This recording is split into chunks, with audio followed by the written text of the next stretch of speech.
Hello everyone, thanks for tuning in today's second video of Random 5-Day Forecast. You can find that on the homepage. Just scroll down the page a little bit and it'll be there underneath the link. As this is the 40-day look out from the Beijing Climate Centre, and it's going to take us into the start of September with this update. I'm very late with today's second update again, so apologies for that. I seem to be having very busy days on Wednesdays, and these 40-day look outs seem to get pushed right way back into the afternoon. So I'll just quickly say about charity and then I'll get on with it.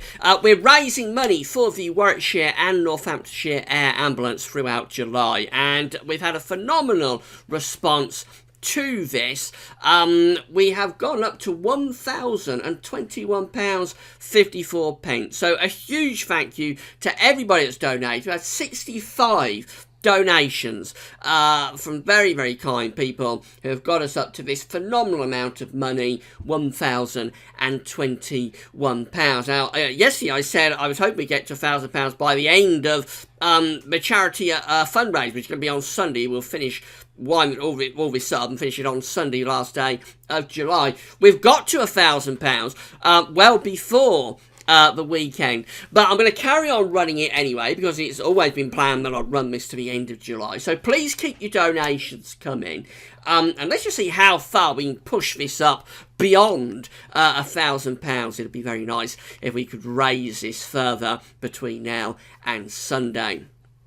The air ambulance is completely reliant on charitable donations. They don't receive any money from the government or from the National Health Service via taxation. So everything from a helicopter all the way down to smallest class has to be paid for. It costs £1,700 to do one call out, and they also do 1,000 call outs a year. So that just gives you the idea of the money and the scale that's involved with this operation to keep this going and to keep the show on the road. It all has to be paid for via people's very kind donations. So there's two ways you can donate to the Warwickshire and Northamptonshire Air Ambulance. You can come to our Just Giving page. I'm on the Just Giving page now. You just click the link in the description box. I'm going to leave in YouTube. There's also links across Gav's website. So click the link. Come to this page. You'll know you're on the right page because you'll be greeted by Gav's Webby's logo. It also says Gavin's page, and there is our story there that the reason we're raising this money, but I won't go into right now. So the most important thing is how you donate. You click the yellow donate button. It'll take you to another page where very safely and securely you put in your card details and you just donate whatever you would like. Just Giving is an entirely safe and secure website, so no problem with that one. Alternatively, you can text your donation. To use that to do that, you use our code, which is GWVS77. And the amount you would like to donate, which could be anything from £1 upwards, and you text that to 770. If you pay as you go, then the money will simply be taken off your balance. If you pay via a bill, it'll go on to your next bill cycle. But your mobile phone provider, so for example Vodafone, will pay the money out straight away, and then you'll pay them, if you see what I mean. There's no messing about with Just Giving. The money goes straight to the charity as you donate it. So a huge thank you to everybody for their really, really kind donation. Don't forget to get Bill Pay's permission, of course, if you're going to text your donation. But a big thank you to everybody who's donated, and let's just see how much further we can push this up beyond £1,000 as we get through to the end of the event on Sunday. I'll probably do an event on Sunday, video on Sunday evening, just sort of wrapping everything up. That may be Sunday evening, maybe Monday morning, I'm not sure.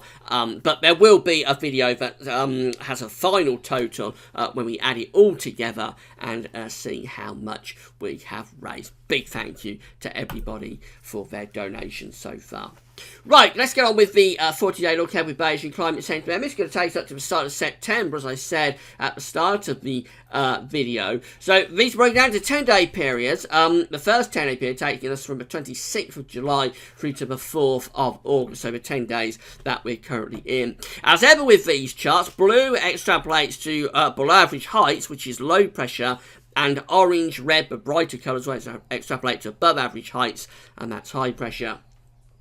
So what we see for the coming 10 days is that we've got quite a lot of blocking up to the north, a lot of orange there around Greenland and Iceland and extending down towards the UK.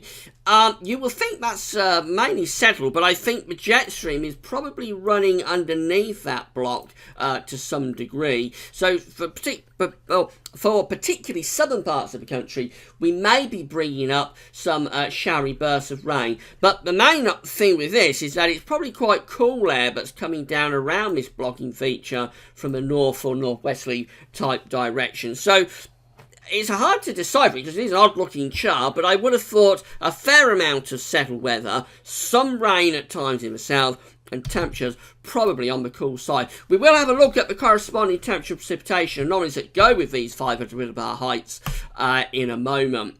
Now we go through to the next 10-day period. This takes us from the 5th through to the 14th of August. What we find with this one is that we've got above average heights to the south of Greenland, below average heights underneath it around the UK. So this looks more unsettled and possibly quite cool as well. With the jet stream, I would have thought doing something a bit like that. It places us on the cool side of the jet, and this trough of low pressure, particularly for southern and western parts of the country, could be providing us with the energy for some outbreaks of rain at times.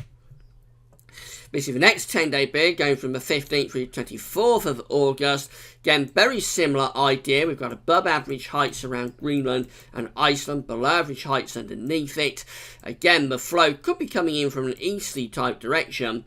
And I would have thought temperatures overall are probably quite cool. And, excuse me, for the south, it could be quite unsettled as well, with showers or longer spells of rain, possibly thunder too. And then the final 10-day period, going from the 25th of August through to the 9th, through to the 3rd of the 9th, which is the 3rd of September, of course, we find that we've got above average heights building to the east of the country and below average heights are out to the west. The jet stream doing something like that, so it places us on the warm side of a jet, and we could be pulling up possibly very warm southerly winds actually with that. Maybe a heat wave as we get through to the end of August, inside of September. We may get a bit of a heat wave. Very often happens with temperatures really shooting up and taste of summer right at the start of autumn. Let's see how the temperatures are stacking up then. This is the temperature anomaly chart for the coming 10 days. It's 26th of July, 24th of September. And temperature anomalies generally coming out a little bit above average. So although we've got that northern blocking, I thought it's probably quite a cool scenario. Actually, the temperature anomaly is a little bit warmer than you would expect. The next 10 days is average to a little bit cooler than average, especially to the west of the country. The next 10 days, this is going from the 15th through 24th of August, that one also looking cooler than average. Not by much, but it's a little bit cooler than you would expect. And then the final 10 days, what I thought was hinting at a late summer heat wave, goes warmer than average. So sort of backs up that idea, but get through to the end of August, start of September, temperatures push up. Precipitation anomalies for the coming 10 days, generally coming out a bit drier than average, so that's quite a decent 10 days actually. From the 26th of July through to the 4th of August is going for a fair amount of high pressure. It's generally centred to the north, but it's close enough to us to give us a warmer and a drier than average 10-day period from the 26th of July to the 4th of August. Next 10 days goes significantly wetter than average. This is as temperatures are taking a tumble from the 5th through to the 14th of August. So that looks pretty dodgy, that period. The next 10 days also looking quite poor. This is from the 15th to the 24th of August. Again, it's a cooler than average period. It's also a wetter than average period. And then we go through to that final 10 days. And it is still a bit above average with the rainfall, but it's much closer to average. Actually, for northern parts of the country, it's a bit drier. That one, right at the end of August, inside of September, does hint at something warmer and drier as we end the summer and begin the, statistically anyway, begin the statistical autumn, which begins on the 1st of September. Very often you do find this, that as you get to the end of August inside of September, we get what used to be called the old wise summer, which is that you get a period of dry anticyclonic conditions sometime around the end of August into the start of September. Beijing Climate Centre is seeing that, although it's a long way off. Its days 31 to 40, so don't take it too seriously. But it is a singularity that we get quite a lot around early September. You'll tend to get a burst of summer type weather. But for August, it looks a bit rough, really. We start off okay, a little bit warmer and drier for the coming 10 days, but then days 11, 21 and 21 to 30, taking us through the bulk of August, looks quite poor, cooler than average temperatures, above average precipitation. If it comes off, it's not going to be great. And then right at the end of August, start of September, get that final burst of summer. Remember, these long-range models are all highly experimental, so it's not to be relied upon.